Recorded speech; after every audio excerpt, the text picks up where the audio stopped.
So I'm currently reading this book from Nick Farrell, and it's called Magical Imagination: The Key to Magic. And in this book, it has a lot of path working, but it really gives you a very grand amount of information that can benefit someone who's on their own spiritual journey to understand a big concept about life, right? And in this book, in the first beginning pages, I'm not going to read the whole thing, but I'm going to take out and I'm going to explain some. It talks about the spear sensation that reflects the world around you, right? So it says it brings these into manifestation, these divine ideas into manifestation. And what does that mean? It brings ideas into manifestation. So you're consciously manifesting your experience all the time. So that means if you are the type of person to be unhappy, in frustration, anger, bitter, it would manifest in your life to give you more of that experience. Sounds a little bit out there.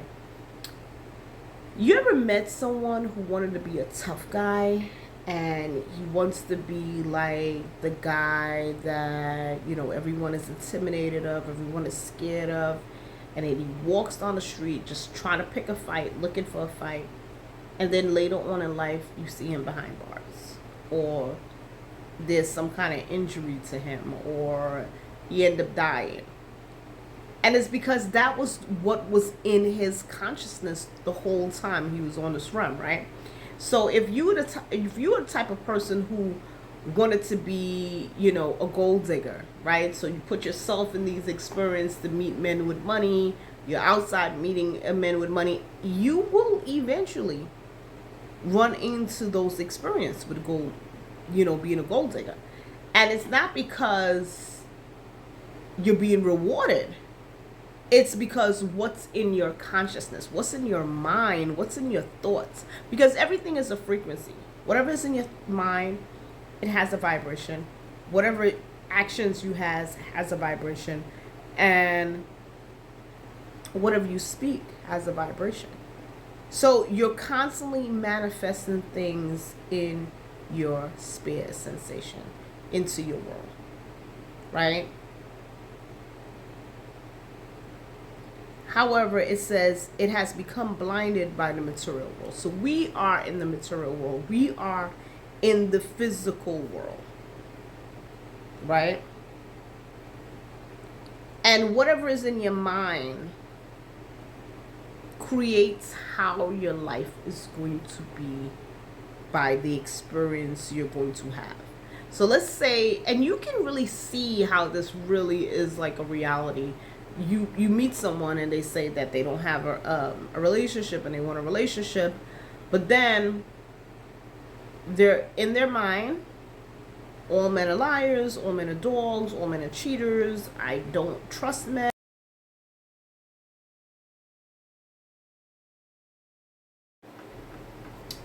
So today I wanted to teach you a visualization technique, and this is from the book Magical Imaginations: The Keys to Magic by Nick Farrell. And I will clip a picture of this book at the end. And this is a very good book. When I was younger, I visualized some of the jobs that I had. And at that time, I had no idea that visualization was even a thing. I used to daydream a lot and kind of like visualize how I wanted my life to be. And I remember getting a job at Burger King when I was 16. I remember starting my recruiting career. And I also remember getting a job at Macy's. Um, Even visualize friends, what type of friends I want. And when I became an adult, I I I stopped doing this technique, but I had no idea this was gonna be a real technique that is how you open up doors within your own consciousness. Um, and I want you to understand there's 72 gates within man consciousness that connect to the lesser being, and then there's 72 gates, the consciousness that connects to the higher worlds. So I want you to understand that right within your own consciousness, right within your own self, it is the key to the macro. It's the universal key is right within our own consciousness. So when I was reading this book and I ran into this path work and I thought about you guys, I said, this is such an awesome technique. And I'm going to pick this. I selected this one for the selection because it was taking the person into Yesod. And Yesod is the first heaven. And I know I didn't teach you guys about the tree of life. I never really explained the heavens for you guys, which is the surface. I never really explained that, but I would clip that to you guys, and as you can see, so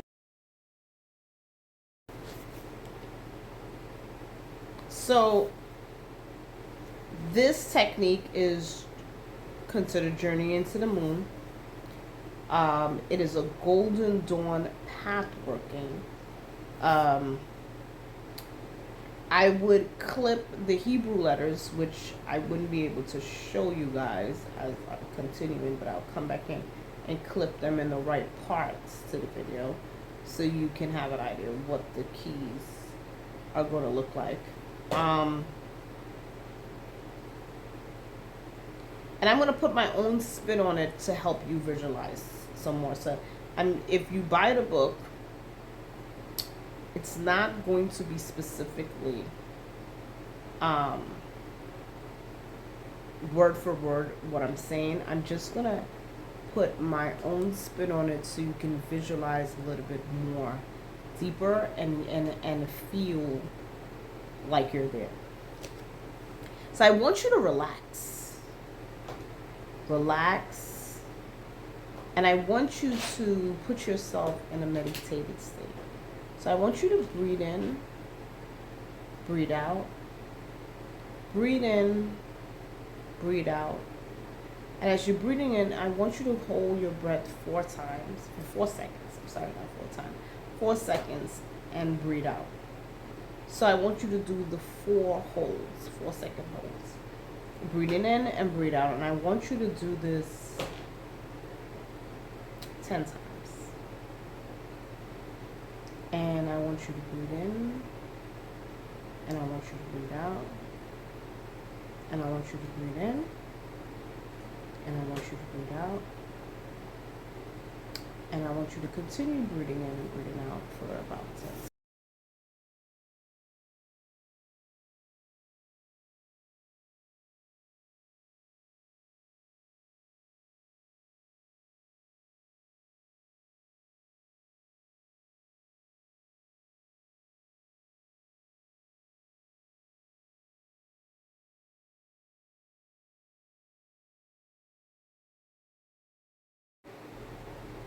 I want you to follow my voice.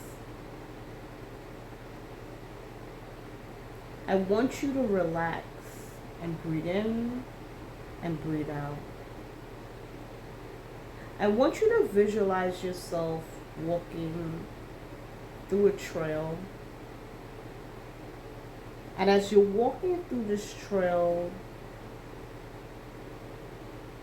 you can hear the water, as you can hear the river. And I want you to see the trees on the both sides. And I want you to look down at the floor and see the mud, the stones, the rocks. And I want the ground to look damp. And as you're walking through this trail, I want it to feel a little cold, as if you're shivering. And as you're walking through this trail, I want you to feel under your feet feels a resistance, as if you're going up a cliff. And as you look back behind you, I want you to look back at where you came from, and it looks like you're going up in a cliff. I wanted you to take your time and really visualize what you have seen so far. And as you see the door in front of you, you see a door frame with a violet curtain with a picture of the tarot key 21, which is the universe. And I want you to sit there for a second or two, and I want you to visualize this door with the tarot key 21 with the universe. Use the symbols that I have provided to take the life of their own.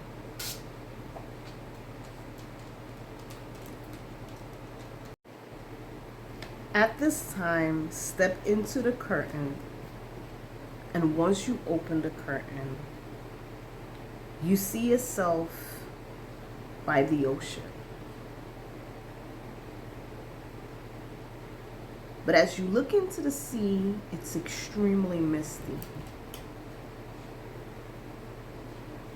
And you stand there for a while looking at this mist. And as the mists clear, the tide is high, the waves are coming in, and the current is strong. And you look up at the sky and it's dark,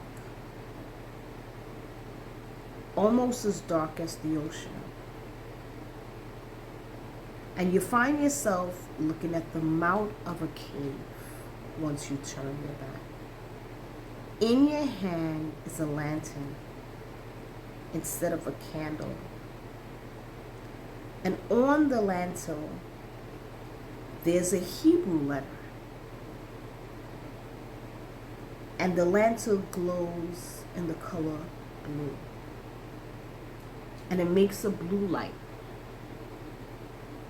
You enter the cave and find yourself going along in a passage that is slowly narrow until it becomes to the entrance, around which there is carved a bull, an eagle, a man, and a lion on the wall.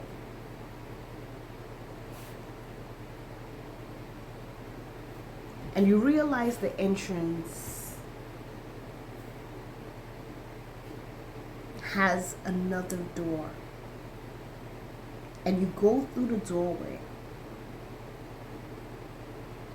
And as you go through the doorway, there's a hermaphrodite who's holding two wands and dancing. In a radiant light,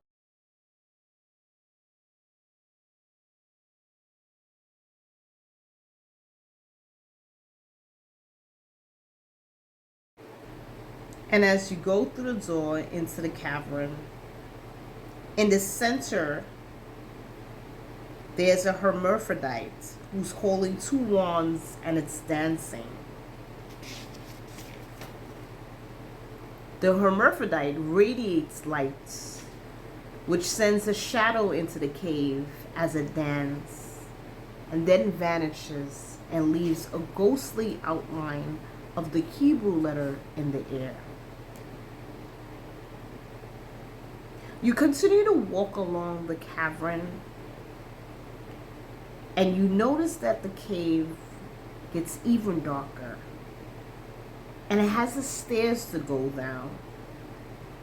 And as you go down to the underground, you see the river, and there's a boat and a boatsman, and he looks at you with this cold eyes. And he says, only the dead can pass over the river of the Styx.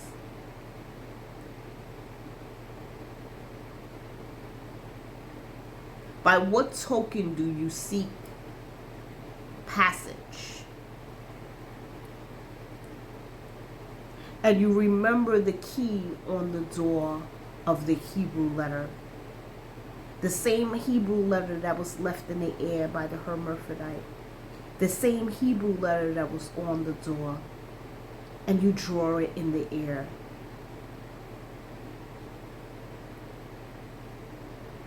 And he answers, he who has hung on the cross of the elements may pass both ways through the gates of death. Without another word, he rows you across the river to the beach. You get onto the beach and then into the mouth of another's cave. The wind upwards. The cave is much narrow. You crawl on your hands and your knees. Sometimes you even feel stuck. You scrape yourself, emerging into another cavern. You hear the rushing of an ocean in the cave, which smells like salt.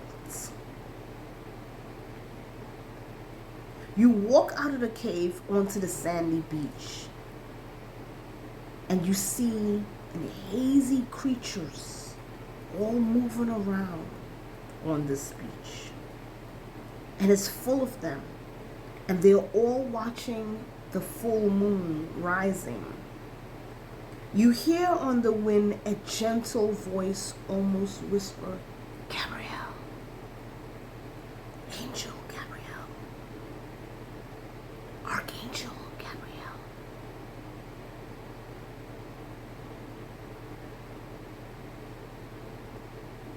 You come aware of the bright light coming towards you. Unlike any other creature, this light has substance and power, and it's potent. And is that the head of a beautiful woman with a face and a blue hair, slim body, blue and white wings. In her hand, she holds a silver chalice, and in her left hand, 2 snakes curled up.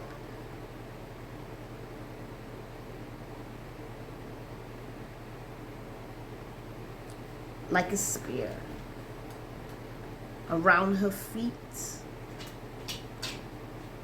it looks like a lion. This is the Archangel Gabrielle. Powerful, overwhelming. So powerful it knock you off your feet. The creature moves through the air fast, hoping to touch this being as it approaches. What does she say? Close your eyes and ask Archangel Gabrielle for the desire that you need.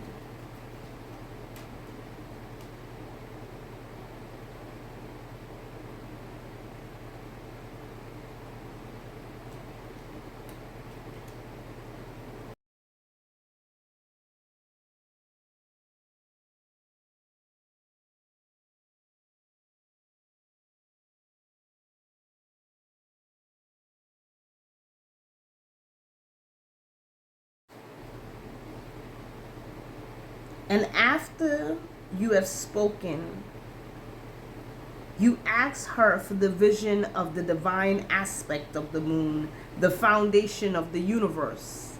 Look into the moon, son of daughter, son of man. Pray that El Shaddai shall appear in his glory. You look into the moon and wait, and then something happens. What happens is up to you. El Shaddai has appeared. Continue with your vision. To the end.